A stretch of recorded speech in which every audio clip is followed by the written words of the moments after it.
Ustaz Roy. Okey. Kita sambung malam ni syarat yang kedua. Malam ni kita akan sambung terma dan syarat orang yang menjual dan pembeli ataupun syarat penjual dan pembeli. 5 syarat penjual dan pembeli malam ni kita akan bincang, iaitu syarat yang kedua. Syarat penjual dan pembeli dia ada 5 syarat ataupun 5 terma untuk kita patuh, untuk kita jaga. Kita akan sambung malam ni terma yang kedua, syarat sah pembeli ataupun penjual yang kedua. Macam mana orang yang sah berjual beli?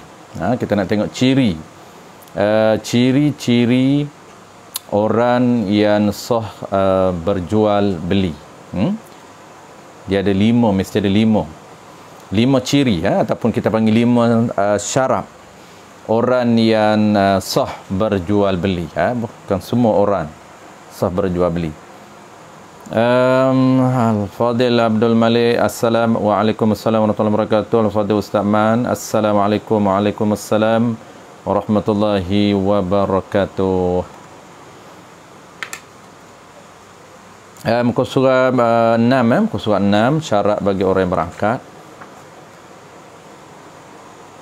Muka surat 6. Sambil-sambil tuan-puan kita slow-slow dulu, sambil-sambil kita menunggu kawan-kawan kita mula dulu, intro dulu. Bismillahirrahmanirrahim. Alhamdulillahirabbil alamin. Wassalatu wassalamu ala asyrafil anbiya'i wal mursalin wa ala alihi wa ashabihi ajma'in. Allahumma 'allimna ma jahilna wanfa'na bima 'allamtana waj'alna minal mukhlisin. Wa sallallahu ala sayyidina Muhammad wa ala alihi wa baraka wasallam. Walhamdulillahirabbil alamin, amma ba'd.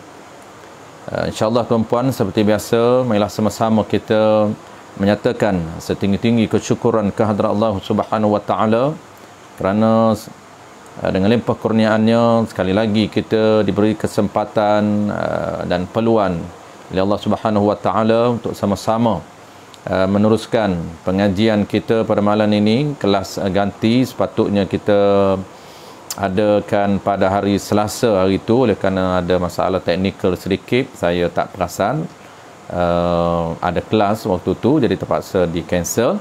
Jadi alhamdulillah kita akan sambung pada malam ini. Tajuk tuan-puan masih lagi bertajuk besar, iaitu syarat sah orang yang menjual ataupun membeli, ataupun bahasa ringkas kita panggil 5 syarat pembeli dan penjual. Bahasa lebih mudah lagi tuan-puan, 5 ciri-ciri orang yang sah berjual beli. Bukan semua, kita ingat, bukan semua orang yang dibenarkan oleh syarak untuk terlibat dalam transaksi jual beli. Hanya dibenarkan orang-orang yang tertentu sahaja untuk terlibat di dalam ekonomi ataupun terlibat di dalam transaksi jual beli. Ada 5 syarat tuan-tuan dibenarkan oleh syarak untuk terlibat di dalam jual beli ataupun sah menjual dan membeli ini.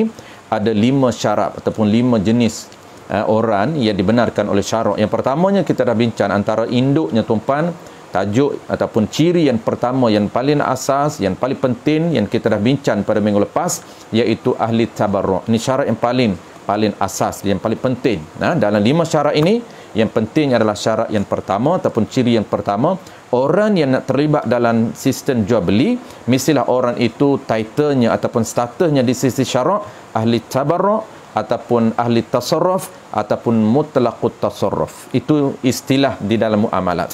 Adapun di dalam bahasa kita panggil orang yang dibenarkan, orang yang mempunyai kuasa untuk mengurus hartanya sendiri di sisi syarak. Jadi syarak yang mengakui ataupun syarak yang memperakui bahawa mereka ini ataupun orang-orang ini dibenarkan untuk menguruskan harta mereka sendiri.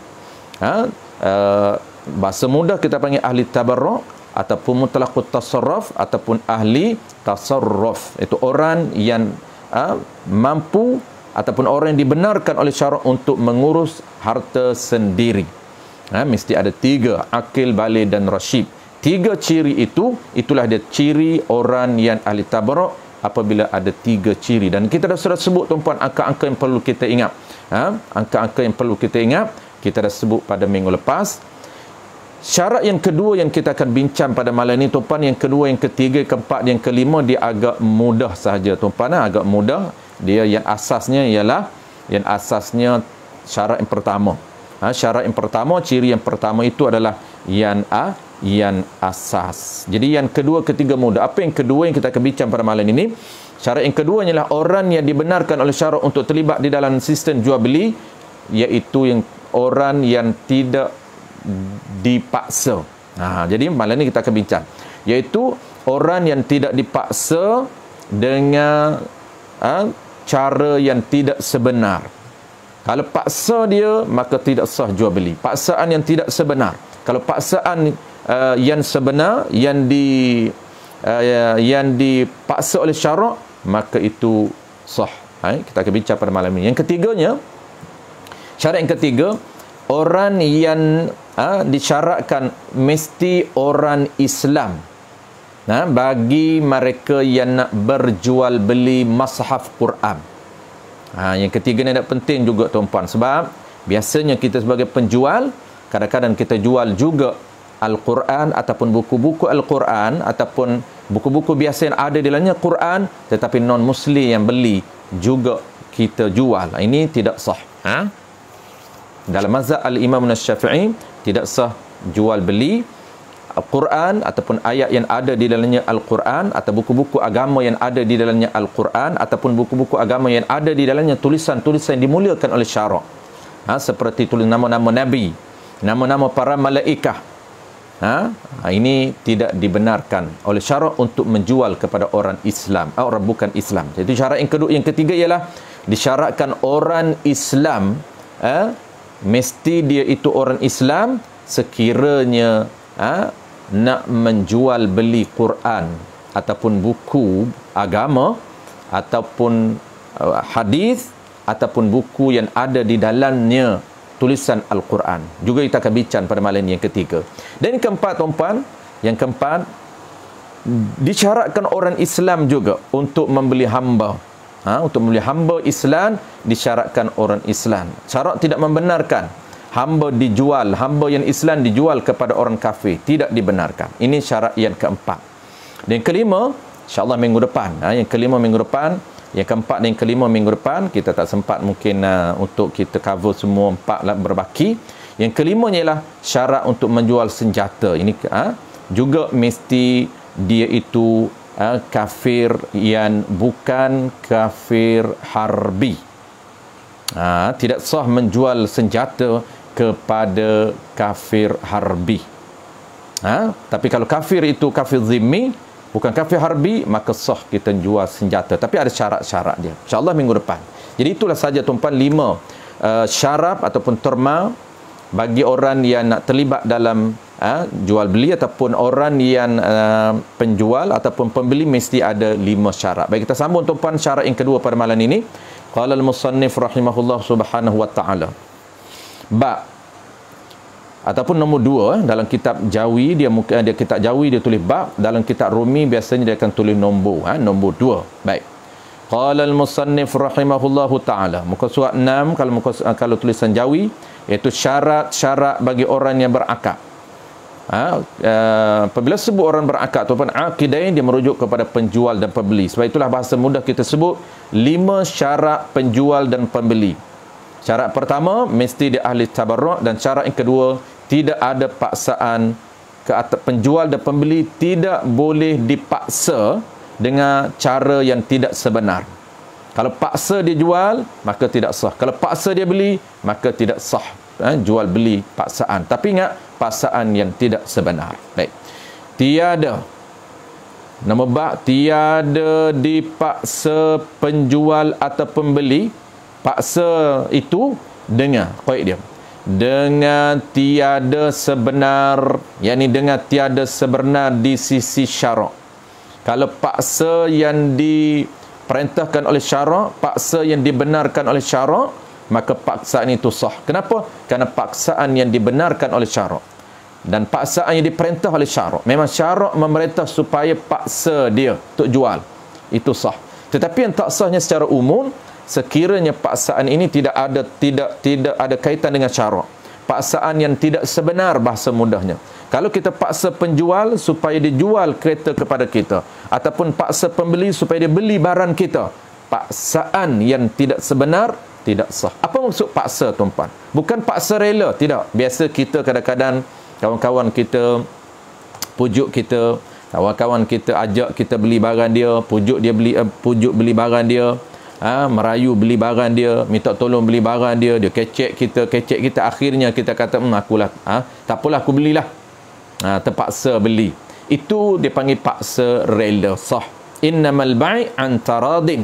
Kerana jual beli ni, tuan-puan, berlaku di atas dasar reda meredai ataupun rela merelai ataupun setuju mempersetujui antara penjual dan pembeli. Tidak boleh paksaan. Maksud paksa ni apa, tuan-puan? Paksa ini dia tidak ada ruang. Dia tidak ada ruang untuk memilih.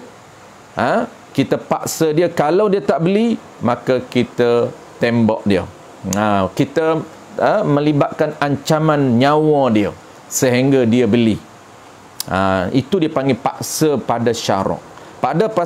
Paksa pada syarak ini, paksaan yang tidak ada pilihan dan mengancam nyawa dan harta dia. Kalaulah tak beli, aku tembak. Bila? Tembak segera. Bukan tembak esok, dia boleh lari lagi. Kalau dia beli juga, maka tidak, maka sah. Kenapa? Kerana ada ruang untuk dia lari, tiba-tiba dia beli juga. Ini paksaan yang sebenar di sisi syarak. Baik.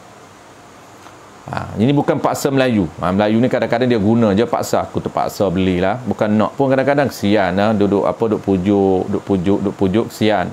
Itu paksa rela. Itu sah. Paksa rela sah. Ini paksaan pada syarak.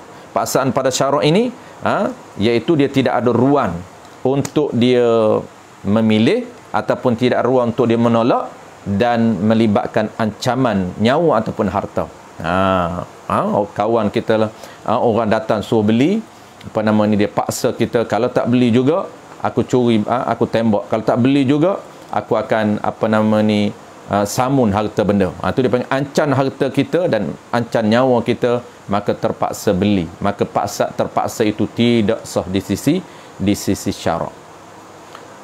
Dari itu tiada sah akad orang yang dipaksa menjual harta orang itu dengan tiada sebenar. Kalau paksa suruh jual, kerana kita orang pembeli ni dia berkenan sangat harta kita, dia pujuk kita tak nak jual, tiba-tiba dia paksa. Kalau kamu tak jual juga kereta ni oleh kerana dia berkenan sangat, aku berkenan sangat kereta ni, jual pada aku. Dia tak nak jual. Kamu tak jual, aku tembak sekarang. Maka kita pun jual lah kereta pada dia, maka tak sah. Itu dia panggil paksaan pada syarak. Adapun kalaulah paksa yang dibenarkan oleh syarak, maka sah jual beli. Sebaliknya, sah akad jika dipaksa dengan sebenar. Sah dipaksa dengan sebenar. Kalaulah paksaan itu paksaan yang dibenarkan oleh syarak, memang diperuntukkan di dalam undang-undang muamalat, maka sah. Mana contoh dia, tuan-puan? Kita bagi contoh dulu sebelum kita baca. Contoh dia berlaku dalam isu qardi, dalam isu aqdun qardi ataupun akad hutan. Akad hutan, tuan-puan, dia akan ada isu hakim dibenarkan untuk memaksa orang yang berhutang yang tidak mahu membayar hutang. Ini ada peruntukan di dalam peraturan muamalat. Jadi hutang ni, tuan-puan, kita akan belajar akan datang dalam bab akad hutang. Dia ada dua, tuan-puan. Pertama akad jual beli hutang dan yang keduanya akad hutang. Berbeza dua tu. Akad jual beli kita sedang belajar. Jual beli tunai, jual beli hutang. Secara umumnya jual beli ni ada jual beli tunai dan ada jual beli hutang. Itu secara umum. Jual beli tunai itu pula ada jenis yang kita sedang bincang ini, ada jenis yang kita panggil jual beli yang sebenar, ada jenis jual beli mu'atah. Yang kita sedang duk bincang ni jenis jual beli tunai. Sekiranya kita tak nak jual beli tunai, kita akan sebut akan datang topan bagaimana cara untuk kita akad jual beli hutang. Maka kita kena beza di antara jual beli hutang dengan berhutang. Di sinilah tempat dia topan. Kalau keliru di sini, kesan hukum akan besar. Dia beza kesan hukum. Di sinilah tuan-puan, kadang-kadang orang akad jual beli hutang, tiba-tiba dia pergi hukum riba hutang. Sangat jauh beza dia. Kalau tuan-puan perasan, tuan-puan, nanti kita akan belajar bab riba. Tuan-puan akan berlaku tempat-tempat yang majoriti orang keliru. Kenapa keliru? Kerana dia tak biasa. Tak biasa dalam bidang muamalah. Dia hanya dengar sahaja, dengar riba lebih. Dia tak pernah belajar secara intensif tajuk riba. Dia tak pernah orang panggil terdedah secara intensif tajuk riba. Jadi menyebabkan dia akan mudah menghukumkan riba. Sedangkan yang kita buat, yang orang buat, jual beli secara hutang 10 tahun. Walaupun dia punya harga di antara cash dengan harga hutang berbeza jauh, maka tidak menjadi isu. Kenapa? Kerana akad itu bukan akad hutang. Sebab itu tidak melibatkan riba. Akad jual beli hutang tidak melibatkan riba. Kita akan belajar juga bab riba. Jangan bimbang tuan-tuan, insya-Allah clear. Kalau panjang umur, kita khatam bab jual beli akan masuk bab riba, dan kita akan sentuh juga riba hutang, insya-Allah. Mudah-mudahan Allah berikan kepahaman yang jelas kepada kita supaya kita tidak mudah untuk menghukumkan. Ada orang jual beli kereta secara hutang lebih, harga cash 100,000, harga hutang 150,000, maka orang yang tak berapa nak faham, dia akan mengatakan sama sahaja, ini interest, sedangkan itu bukan interest. Itu dipanggil apa? Skim pembiayaan yang ditawarkan oleh bank-bank yang ada menawarkan produk Islamik, ataupun bank Islam dan bank-bank lain yang menawarkan pakej Islamik. Maka dia tidak ada menawarkan hutang. Tidak, dia akan menawarkan skim pembiayaan kenderaan, skim pembiayaan perumahan.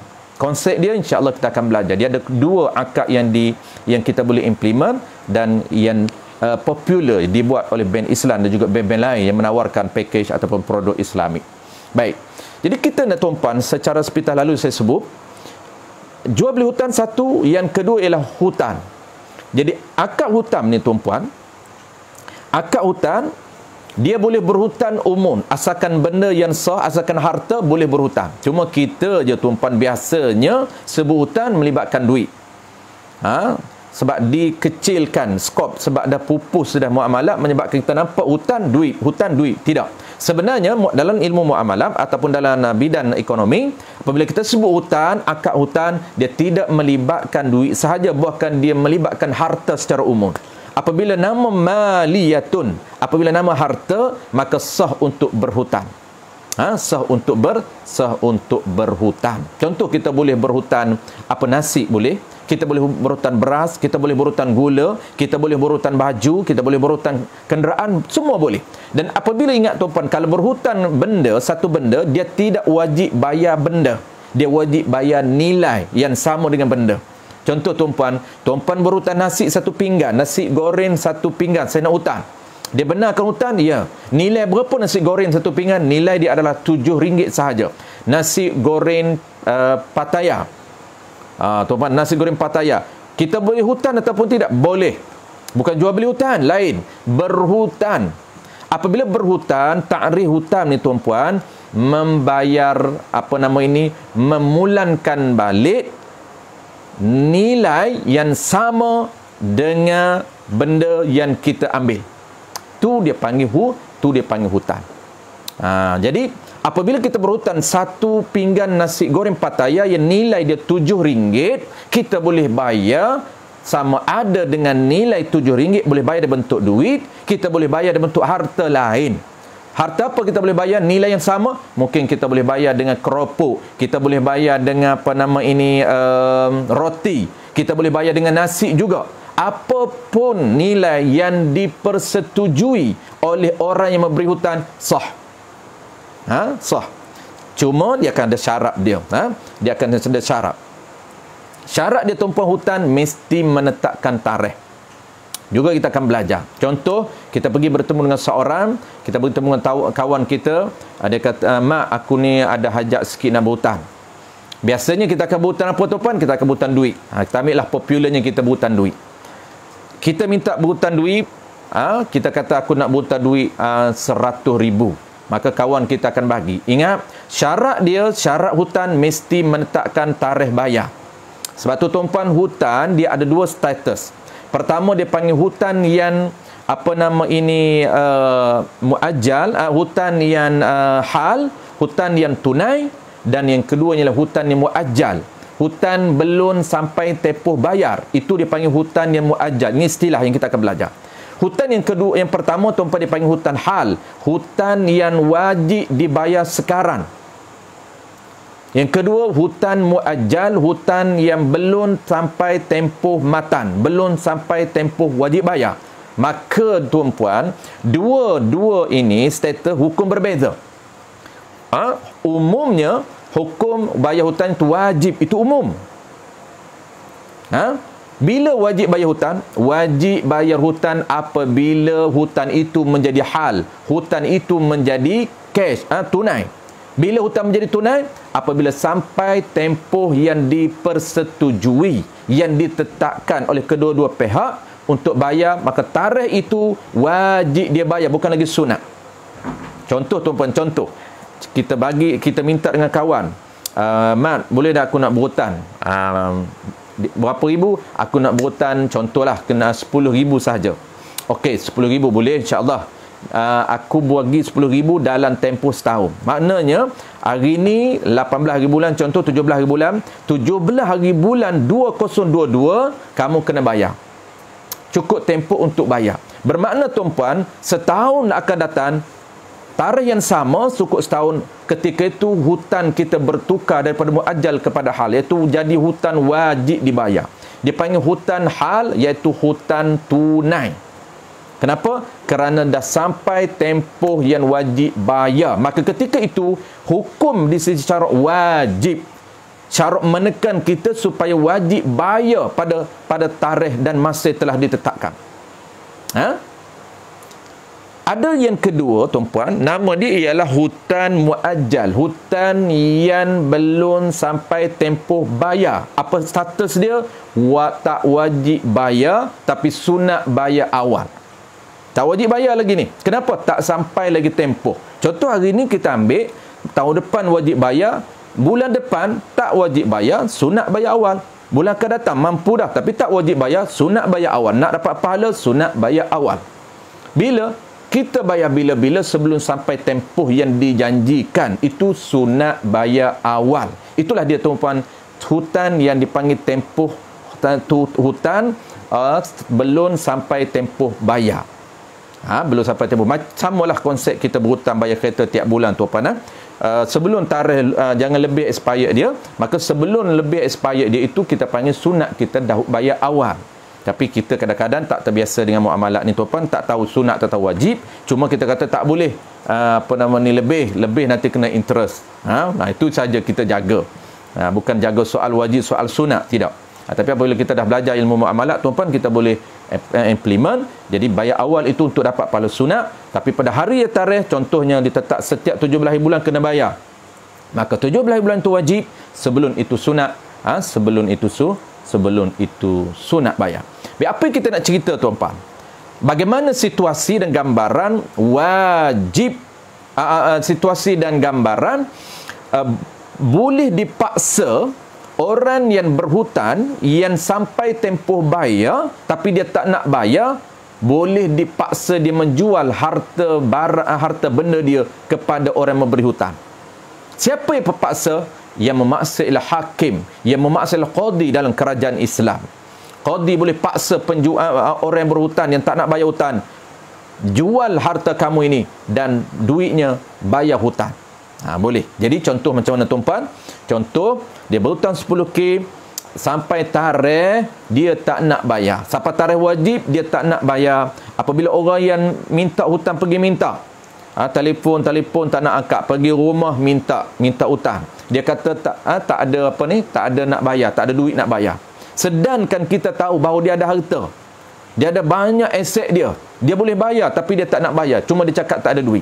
Maka ketika itu orang yang nak memberi hutang ini, orang yang tuan hutang ini, apa tindakan dia boleh buat? Kalau dia tahu bahawa kawan tu memang ada duit tak nak bayar, kalau dia tahu memang tak ada duit sungguh, sunat dia lanjutkan tempoh. Sunat tuan hutang lanjutkan tempoh hutang, bagi lagi tempoh lagi 6 bulan ke 3 bulan terpulang kepada tuan hutang. Sunat bagi tuan hutang untuk memberi ruang kepada dia sehingga dia mampu bayar. Tapi kalau dia tahu bahawa dia ada harta, dia ada aset, maka apa tindakan dia boleh buat? Dia report kepada qadi. Dia report kepada qadi ataupun kepada hakim. Maka apa tindakan hakim boleh buat? Maka hakim boleh panggil orang yang berhutang dan cek adakah harta dia, ada aset dia. Aset dia bukan dalam bentuk wang, dalam bentuk fizikal, boleh jual. Maka hakim boleh paksa dia supaya jual tanah kamu ini, jual kereta kamu ini, dan baki ataupun bayar balik duit orang 10k, baki itu serah balik kepada dia. Ambil 10k sahaja. Siapa yang nak kena paksa? Yang nak kena paksanya ialah hakim ataupun qadi. Sah ataupun sah ketidakpaksaan ini asalnya tak sah, maka ini situasi sah paksa. Kenapa? Kerana ini paksaan yang sebenar yang diperuntukkan oleh syarak. Okey, saya tuan-tuan, itu pengecualian paksaan yang sah yang diperuntukkan oleh syarak. Sekira dia enggan bayar, tak nak bayar, inilah dia. Saudara kata apa? Bolehkah kita minta cagaran kepada orang yang nak berhutang? Ya. Inilah isu tuan-puan. Isu kalau orang nak berhutang kepada kita, ada isu cagaran. Kalau kita tak percaya dia, tak percaya, maka boleh kita minta cagar. Letaklah apa pun sebagai cagaran. Letak emas ke, letak motor ke, letak kenderaan ke, letak tanah ke. Boleh cagaran. Sebab apa? Sekiranya dia tak bayar, maka benda cagaran inilah yang kita boleh jual. Yang kita boleh jual. Macam konsep rahnun tuan-puan. Rahnun tu, itu dia panggil hutan bercagar. Hutan dan meletakkan cagaran. Kadang-kadang tuan-puan, orang dah lupa, dah hilang rahnun ni. Dia tak tahu sebenar konsep rahnun yang sebenar dalam muamalat. Yang dia nampak apa tuan-puan? Dia nampak standard rahnun. Dia nampak rahnun ni tempat gi tempat gi simpan ataupun gi cagar duit emas. Tempat cagar emas. Dia tak nampak hutan.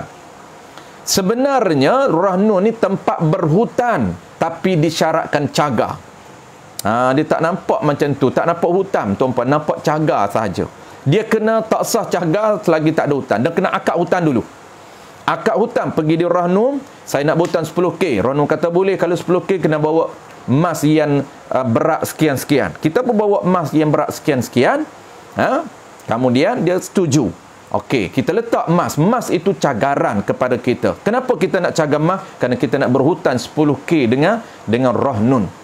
Jadi konsep rahnun dalam muamalah ada tempat berhutang dan disyaratkan meletakkan benda ataupun harta untuk dicagarkan.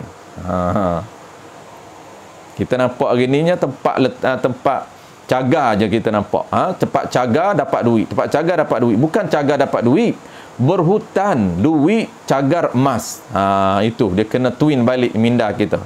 Baru tak nampak standard sangat. Ni kadang-kadang hebat. Oh, saya ada emas, apa-apa pun saya boleh cagar. Maksudnya apa-apa pun saya boleh berhutang, boleh cagar emas. Dia tak nampak hutan itu kan.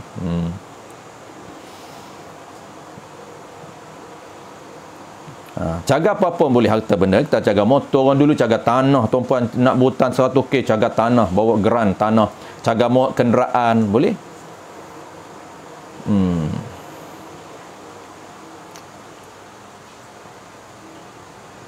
Baik, kita tengok contoh dia tuan-tuan. Tengok contoh. Kita dah sebut secara ringkas dalam bahasa kita tengok bahasa kitab. Qala al-musannif rahimahullahu subhanahu wa ta'ala.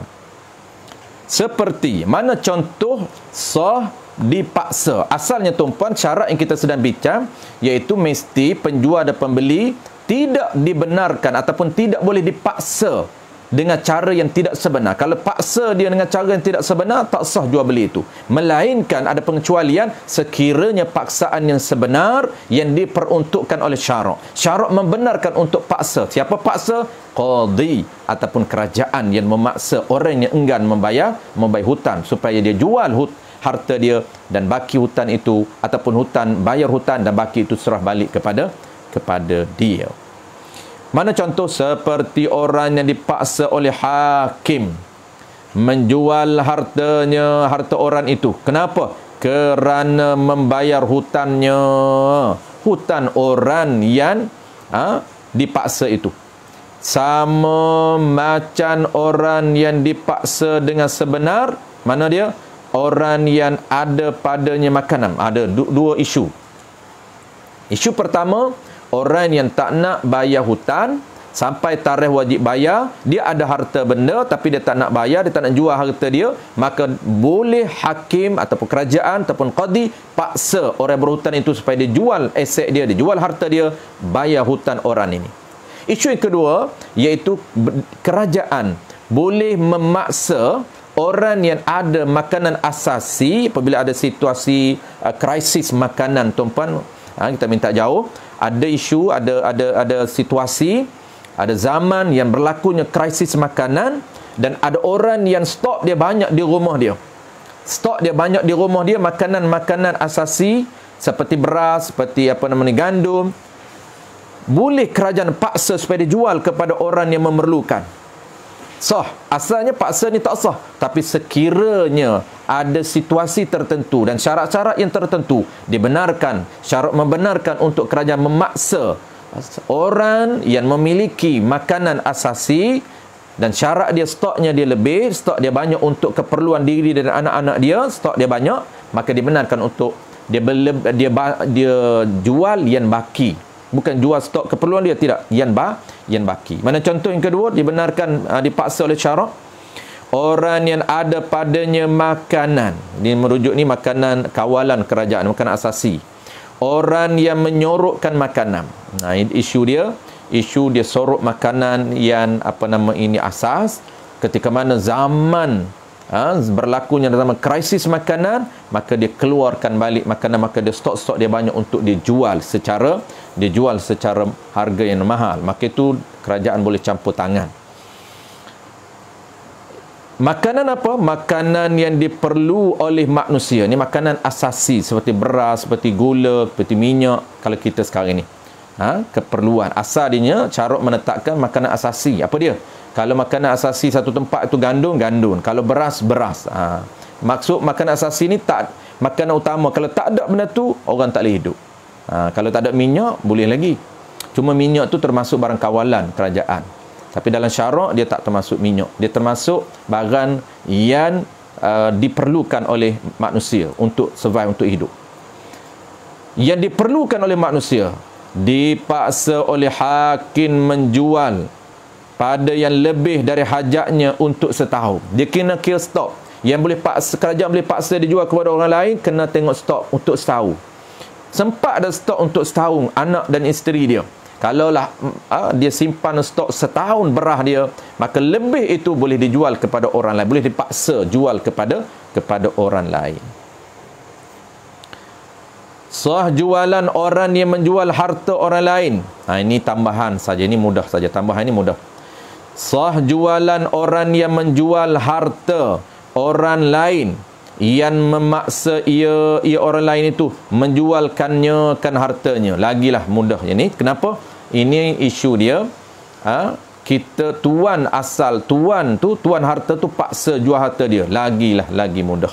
Ini lagi sah nak cerita. Ini info tambahan saja. Contoh kita pinjam kereta orang, lalu tuan dia tu paksa kita supaya kita jual kereta dia, kereta yang dipinjam. Yang tu lagi sah. Kenapa? Paksaan yang sah. Ini nak cerita paksaan yang sah. Paksaan yang diperuntukkan oleh syarak, dua isu, dan isu tambahan ini iaitu paksaan tuan harta lagi boleh.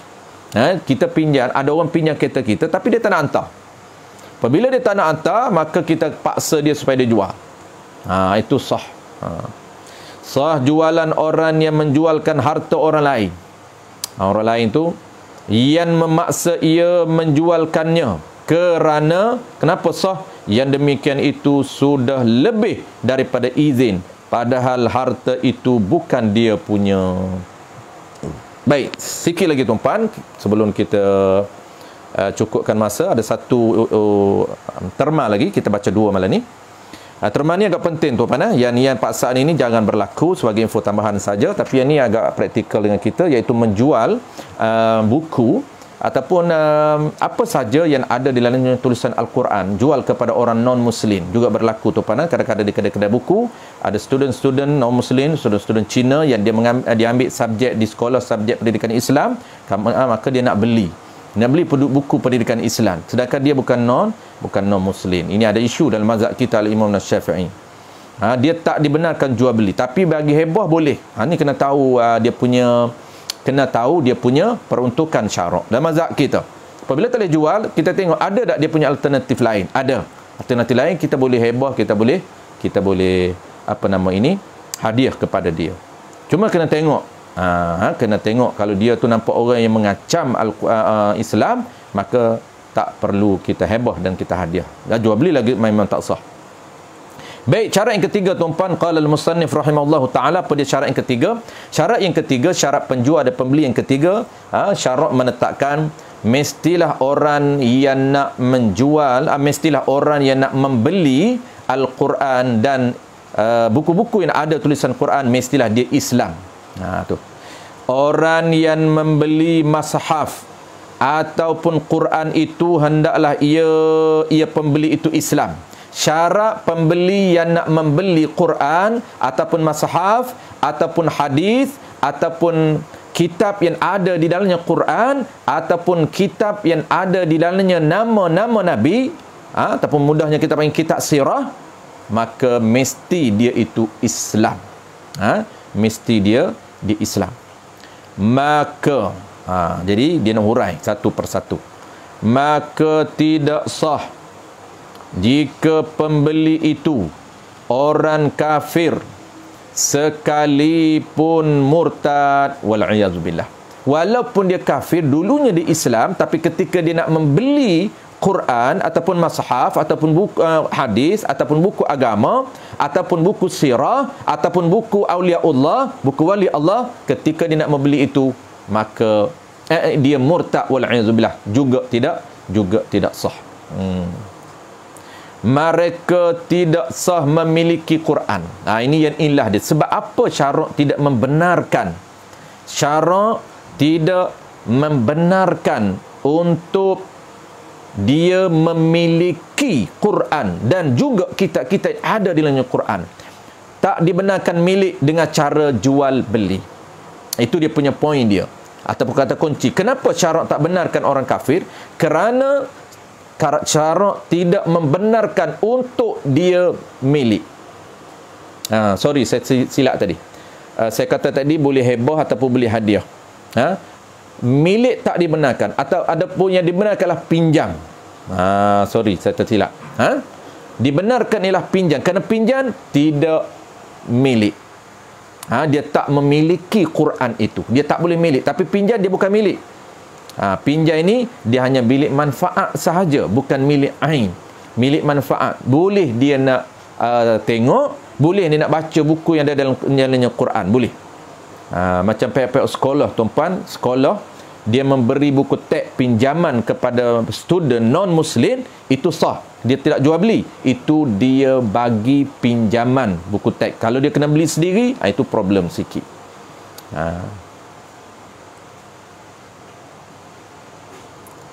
Tapi ada tuan-puan, ada, jangan bimbang, ada di bawah tu, dia dibenarkan juga untuk orang yang kafir yang nak beli Quran, nak memiliki Quran, tapi orang kafir yang tidak mengancam Islam. Dia nak berjinak-jinak, macam dia nak belajar pendidikan Islam, dia dah mula berjinak-jinak. Itu insya-Allah kita akan detailkan minggu depan. Hari ini kita umum dulu, minggu depan kita akan lagi kita detailkan. Baik, kita teruskan tuan-puan.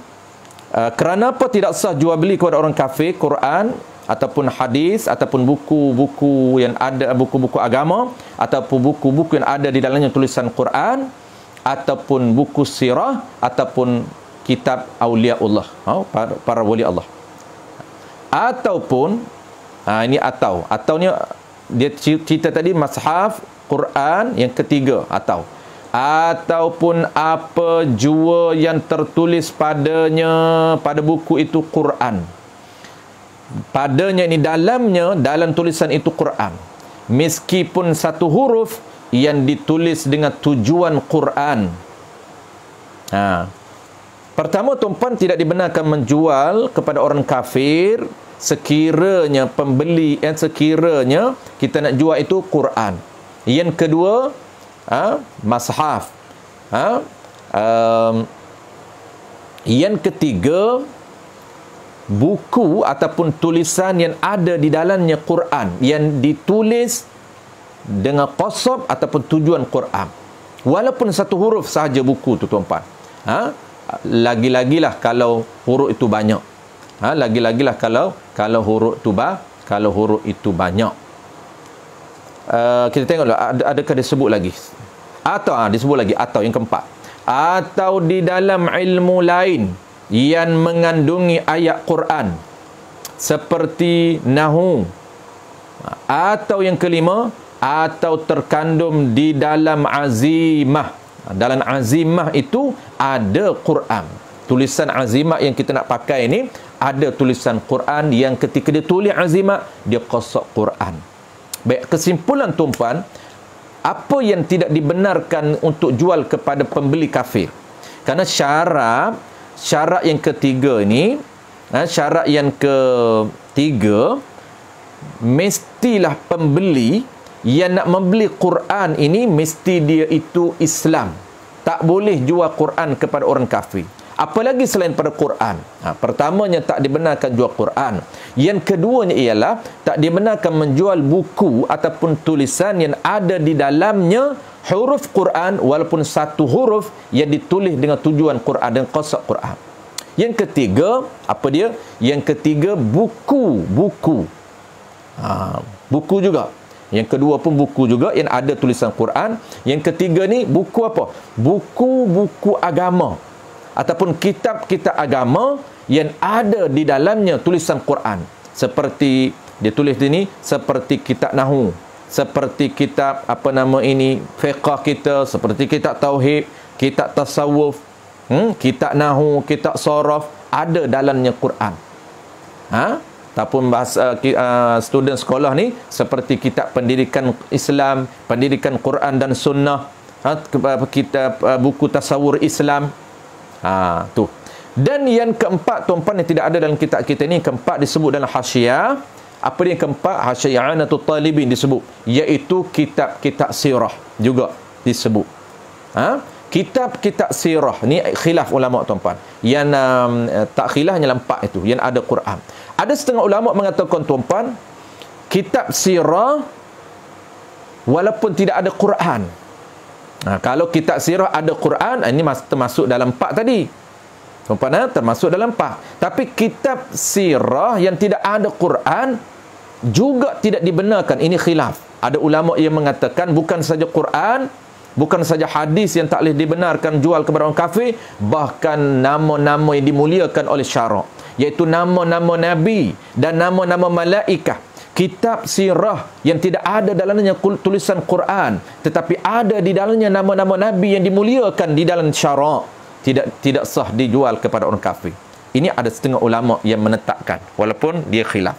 Yang tak khilafnya empat tadi, iaitu jual Quran, jual buku tulisan yang ada tulisan, jual buku yang ada dalamnya huruf Quran walaupun satu huruf, jual buku-buku agama yang ada di dalamnya tulisan Al-Quran. Tetapi yang khilaf, tambahan yang khilaf ni apa? Yang khilafnya ialah ada setengah ulama mengatakan nama-nama yang dimuliakan oleh Allah, iaitu nama-nama malaikat, nama-nama Nabi, juga tidak sah dijual kepada orang kafir. Kenapa? Kerana dia mulia. Dan ada setengah ulama mengatakan, tuan-puan, Bukan saja nama Nabi, nama malaikah, bahkan nama-nama para awliya Allah, kitab-kitab tasawuf, kitab-kitab para wali Allah juga tidak dibenarkan menjual kepada orang kafir. Kenapa? Kerana mulia mereka ini. Ini tambahan saja. Baik. Ada pengecualian yang boleh yang dibenarkan untuk kita untuk kita membenarkan untuk orang kafir milik. Apa dia? Ni. Kecuali ni pengecualian dibenarkan orang kafir milik walaupun ada di dalamnya tulisan Quran. Apa dia? Kecuali mata wang emas atau perak atau kertas. Wang kertas, wang emas, dinar, dirham dan wang kertas. Wang kertas tuan-puan, contoh dia kalau kita pergi di Riyal Arab Saudi, di Riyal dia akan tulisan dia ada tulisan la ilaha illallah, contoh. Ada tulisan la ilaha illallah. Kalau tulisan bahasa Arab Riyal tu okeylah, betul, bukan tulisan Quran. Tapi kalau ada tulisan Quran di duit kertas, maka dibenarkan untuk orang kafir milik. Kalau dinar juga ada cetak tuan-puan. Dinar dicetak dengan la ilaha illallah tepi tu, contoh. La ilaha illallah. Juga dirham dibenarkan. 3 jenis ni tuan-puan dipanggil mata wang. Mata wang asal dalam Islam 2. Tetapi terlepas zaman berkembang, maka mata wang Islam dan ini tidak lagi digunakan, maka pengganti kepada dinar dan dirham ialah mata wang kertas. Mata wang kertas menjadi pengganti kepada mata wang asal di dalam ekonomi Islam, iaitu dinar dan dirham. Sebab itu kesemuanya sekali kalau kita campur semuanya alat pertukaran dalam ekonomi Islam ada 3 sekarang, iaitu dinar, dirham dan wang kertas. Kecuali mata wang emas atau perak atau kertas yang ada bertulis padanya, yang pada mata wang itu ayat Quran. Kenapa dibenarkan dia milik? Kerana keadaan menhajati demikian itu, yakni keadaan menjadi keperluan untuk bertukar, untuk dia milik. Kerana dah menjadi alat pertukaran dalam sistem ekonomi Islam, maka terpaksalah orang kafir juga milik dinar, terpaksa orang kafir juga boleh milik dirham, terpaksa orang kafir boleh milik wang kertas yang ada di dalamnya tulisan Quran. Terpaksa, darurah. Kenapa? Kerana menjadi keperluan untuk pertukaran dalam sektor ekonomi. Dan tiada dikosokkan Quran. Syarat dia ketika dia cetak itu, dia tulis sahaja tulisan Quran, tapi tidak dikosok, tidak ditujukan ataupun tidak niat nak kepada tulisan Quranul Karim. Cuma dia ambil tabarruk sahaja. Demikian juga atap rumah. Pengecualian kedua. Pengecualian pertama, boleh orang kafir milik. Boleh orang kafir milik, iaitu wang kertas. Yang lain tak dibenarkan untuk dia milik. Buku pendidikan Islam. Pak Tan untuk jalan tanya, hukum menjual buku agama bukan Islam.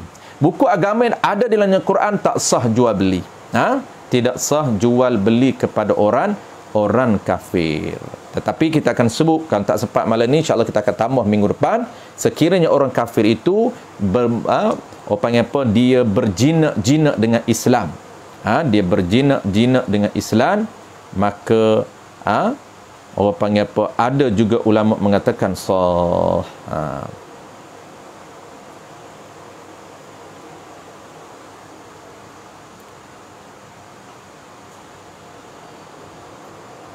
Sah pun ada ulama kata bukan jual belilah. Sah kita bagi hadiah, sah bagi heboh. Tapi muktamad tak sah. Muktamad yang pinjam saja sah. Sebab pinjam bukan milik. Bagi pinjam. Adapun bagi jual beli, kerana jual beli ni dia pindah milik. Jadi milik dia Quran itu. Sedangkan Quran itu mulia, dia tak boleh milik perkara yang paling mulia di sisi Allah, tiba-tiba sedangkan status dia masih belum Islam. Baik, pengecualian kedua dibenarkan tuan. Pengecualian kedua dibenarkan untuk orang kafir milik kerana darurah, kerana menjadi keperluan selain daripada wang kertas, wang emas dan wang perak. Yang keduanya, demikian juga sama juga atap rumah.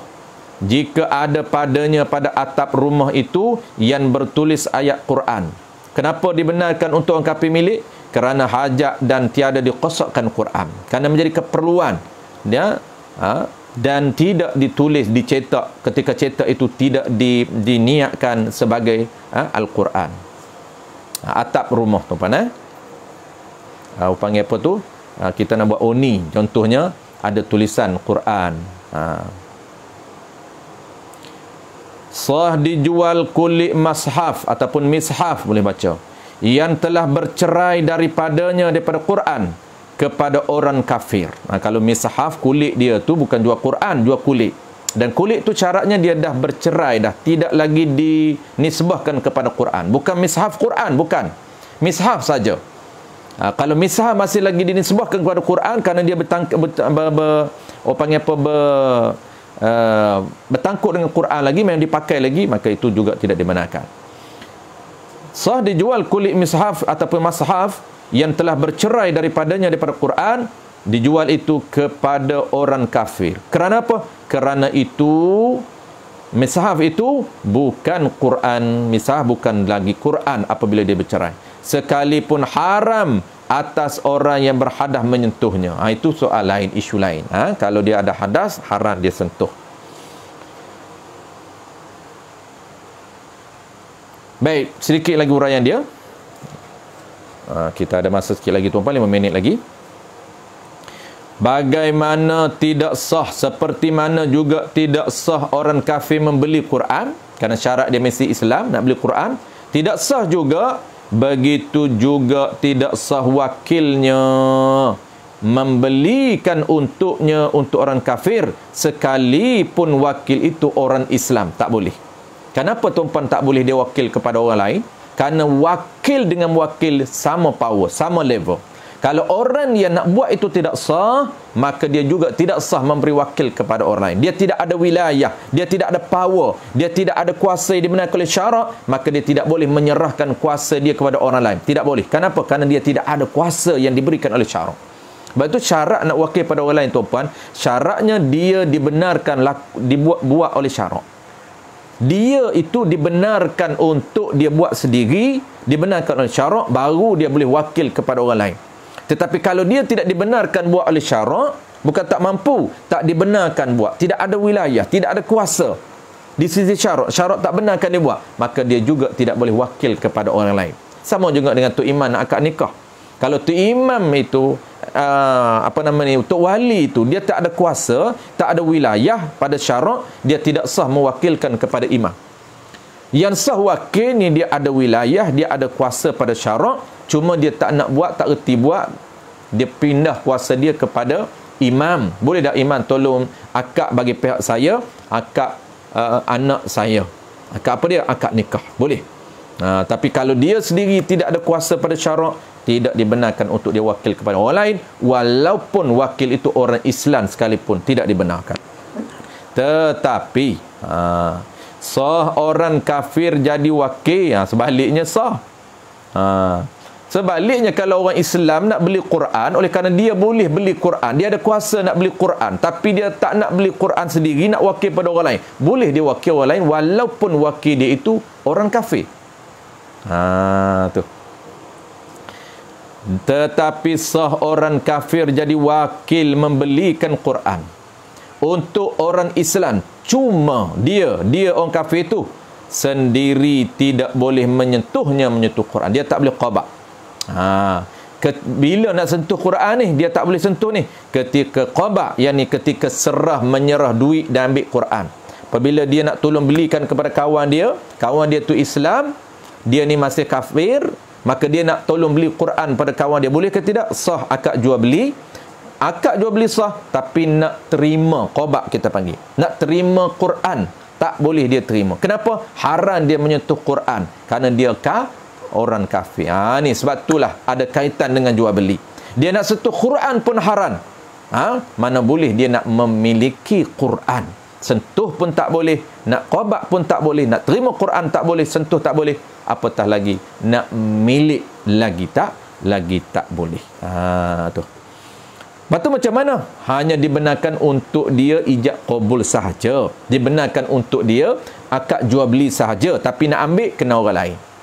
Ketika qabak serah menyerah, kenalah yang berwakil, orang yang wakilkan itu sendiri mengambilnya. Kena orang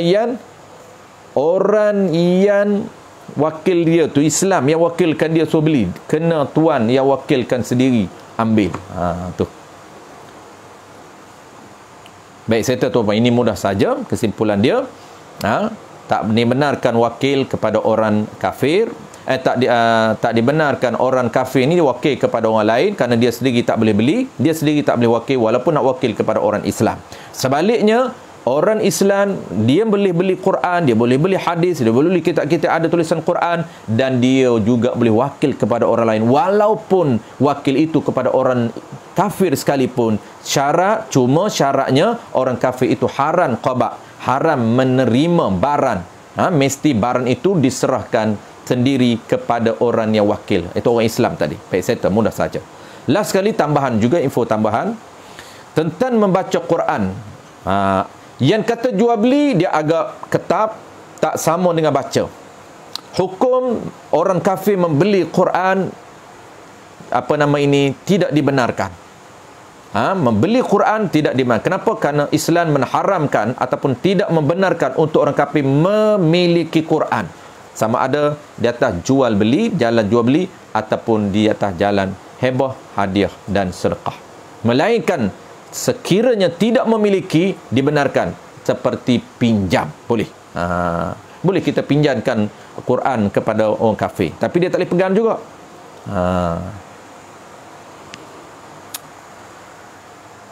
Pergi pinjam buku yang ada tulisan Quran, pinjam buku pendidikan Islam kepada orang kafir, boleh. Jual beli tak boleh. Sebab jual beli milik, adapun pinjam itu milik manfaat saja, bukan milik ain. Apa tambahan dia? Baca. Adapun membaca, orang kafir membaca Quran, dia agak luas sedikit hukum. Ada kaitan. Macam mana luasnya? Tentang membaca Quran diluluskan.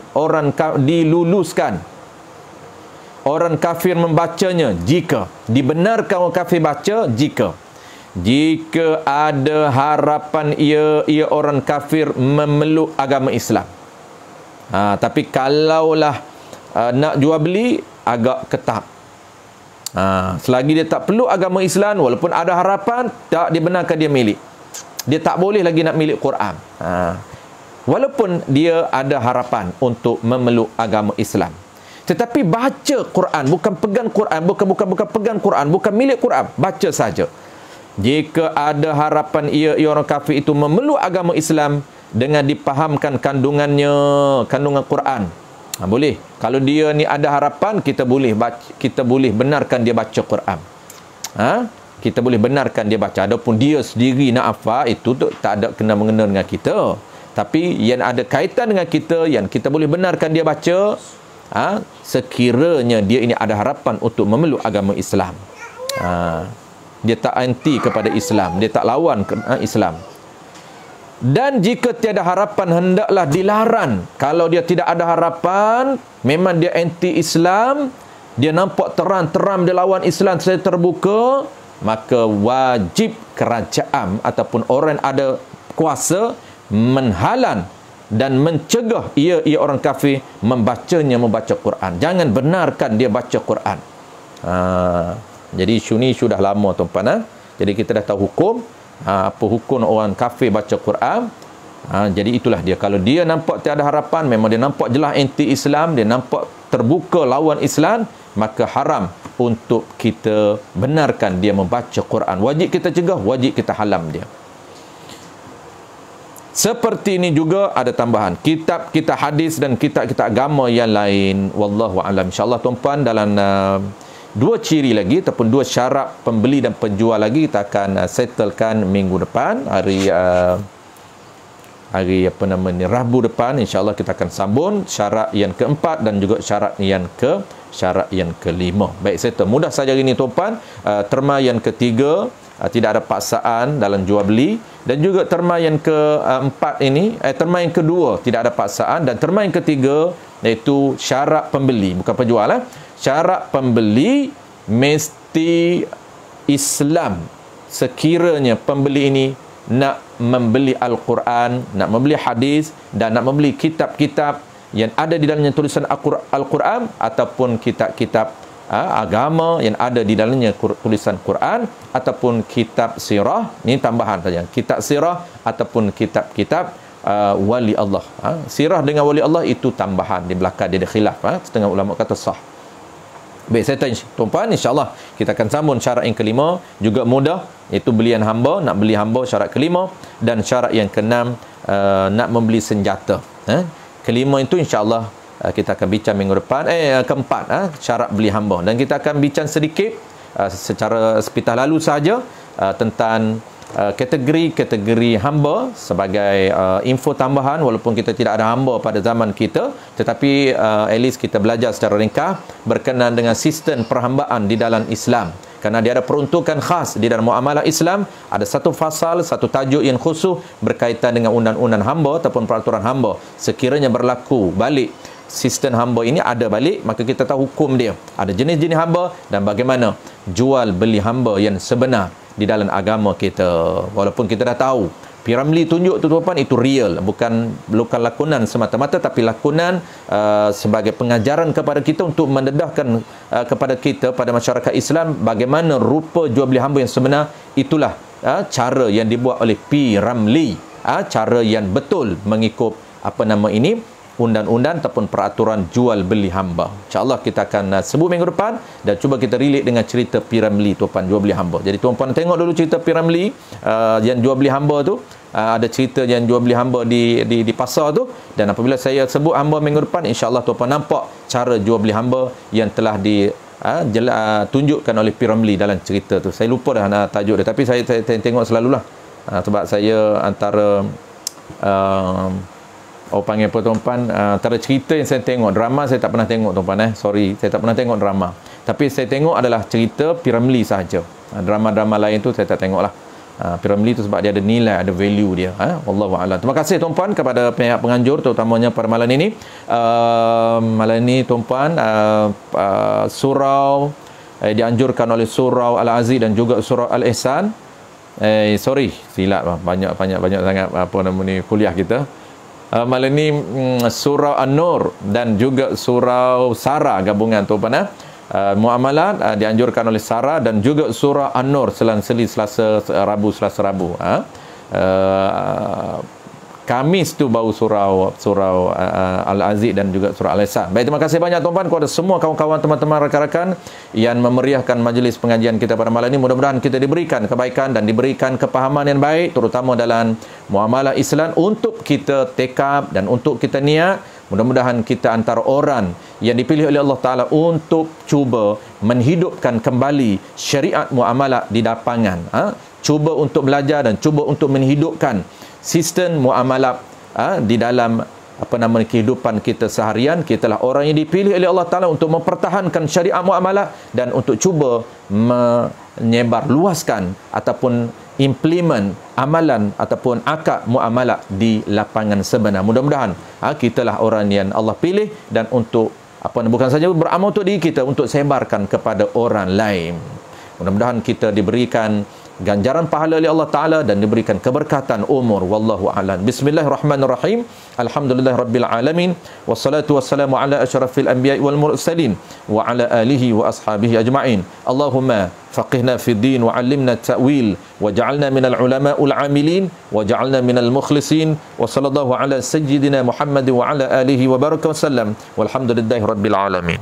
Insyaallah tuan-puan, kalau saya ingat akan datang, saya akan sebut beberapa ada cara untuk kita jana income ataupun jana pahala melalui akad jual beli. Ada tambahan yang diajarkan oleh ulama kita, niat tambah satu lagi. Kita akan dapat pahala melalui implement yang betul. Kita akad betul dapat pahala.